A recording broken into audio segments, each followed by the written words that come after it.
Oh boy, what kind of a crazy year did we just go through? Especially for all those of us who are self-employed content creators, creative people. This has been a particularly tough one, and many things have hit us quite unexpectedly, especially in and around March. So as it's now the end of the year and about to be Christmas, I thought it would be perfect time to look back and see if there's anything that we can learn from this year with a lot of ups and downs, with a lot of hassle, that we can take away and learn for the next year to come. Christmas usually for me is the time of the year where I'm starting to make plans and look for how the next year is going to be like. So I figured today I want to give you my 5 biggest learnings that I think any self-employed creative person should take away from this difficult 2020 so that we're set up much better for the next years to come. So if you're new to this channel, hello and welcome. My name is Florian. I'm a self-employed content producer. I've been doing this full-time now for a few years, but something like this obviously hasn't happened before. So it was quite an exceptional situation for you probably as well as it was for me. There were quite a few things that I needed to change for my personal business this year. So let's jump straight into those 5 biggest learnings that I think self-employed creative people should take away from this. Major learning number 1, the importance of having a buffer. A financial buffer. Remember back when in March the entire thing came and it hit and suddenly from one day to the other everything was in lockdown. Now for us as people who earn a living creating content, which means either photos or videos, that can be quite difficult because obviously we get paid for going somewhere, shoot something, film something, and then afterwards editing, producing and delivering it.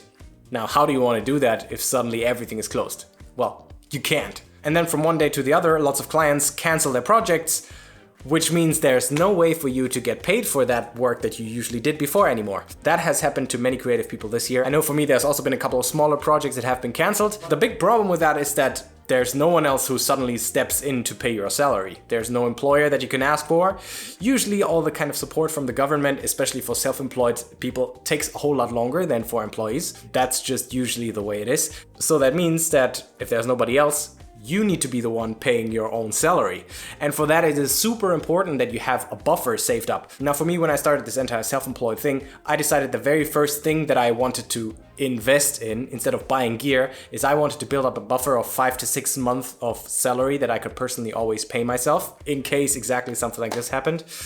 I'm very glad and thankful I did. And I've heard from quite a few that haven't, which then came to bite them in the ass. So I think the biggest learning for every creative person to take away is that the very first important thing that you need to do, and the biggest learning from 2020, is that you should always have a buffer in place that you can pay yourself for the next 4, 5, 6 months, a continuous salary for yourself. Now I really noticed for myself, the moment that I have at least 6 months worth of salary that I can pay myself, even after taxes, that's the moment where I get a lot more relaxed, that even if something like this happens, okay, yeah, and within the next 2, 3 or 4 months, I will probably be able to figure something out. So first biggest takeaway from my point of view, having a buffer of at least 5 to 6 months is one of the most important things to carry you through difficult times like this one. And that actually leads me to the big learning number 2, and that is when you come to a point like this and you can't do the filming anymore, then you have 2 choices. Either you can try and wait it out, or you can actually adapt your services to what's currently possible. So with you not being able to go out and film anymore, that doesn't change that there's still a lot of clients out there that need content for their websites, for their marketing, for their social media and so on.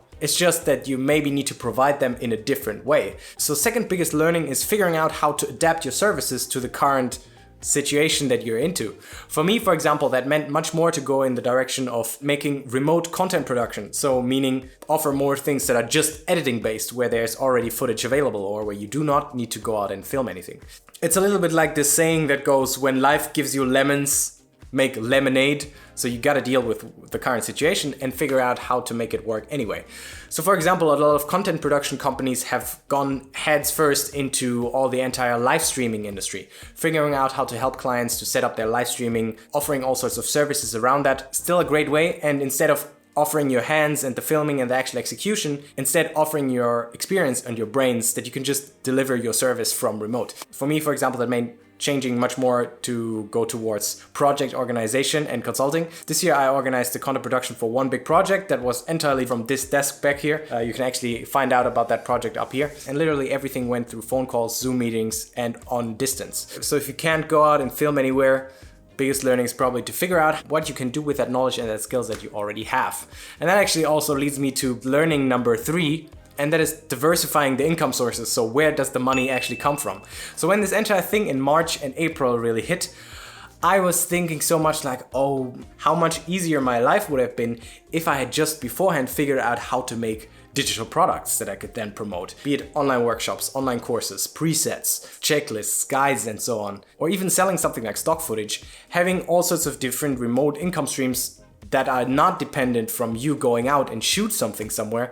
That would make life so much easier. Now for me, about 95% of all my money comes from client work purely. So looking back at that really got me to think and realize, okay, that will be the next big change that I need to make to my business. Maybe the same applies for yours as well, to figure out how to make additional income aside from any client work. And there's so many opportunities, especially around YouTube, with ad revenue, with affiliate income and all those sorts of stuff. The thing is though, it needs to be tackled and it needs to be done, and there needs to be put in work. And usually it takes a longer period and a longer stretch of time to put into that to get it up and running. So for me, for sure, looking back at that really makes an impact in how I'm going to be planning my next year. And I decided for myself that the way that I want to be going for is to offer a lot more online education services. So for example, about a year ago, I started making these in-person workshops. Obviously that wasn't possible at all during 2020.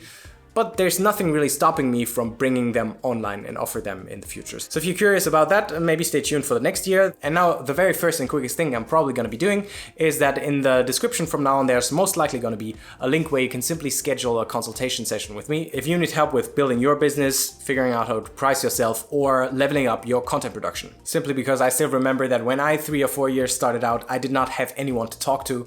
I did not have anyone that I could ask for advice in person. And that's exactly what this is going to be about. So in my plan for 2020, one of the major parts in this is going to be simply coaching and education. So major takeaway, if you can figure out how to diversify your income streams, 3, 4, 5, maybe even 6 different ones, you'll have it so much easier to get through rough times like this COVID crisis. And when everybody's gonna freak out and go crazy, you're gonna be sitting there and thinking, okay, yeah, well, I'm prepared for that. And that actually leads me over to the big learning number 4, because if you have those kind of other sources of income, usually they work by you creating content, then publishing it, and then people finding out about your services through that, which in turn encourages or forces you to continuously be promoting yourself and creating content. So that was one of the biggest learnings for myself when I this year had 2 really big projects.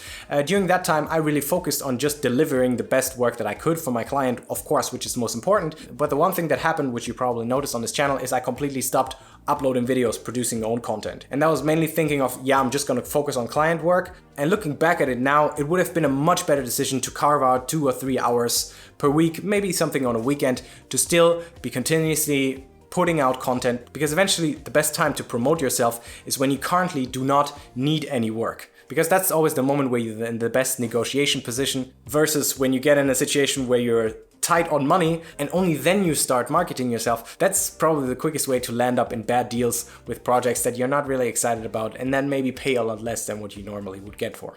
So learning number 4, consistently keep putting out new content with which you eventually will keep marketing and promoting yourself.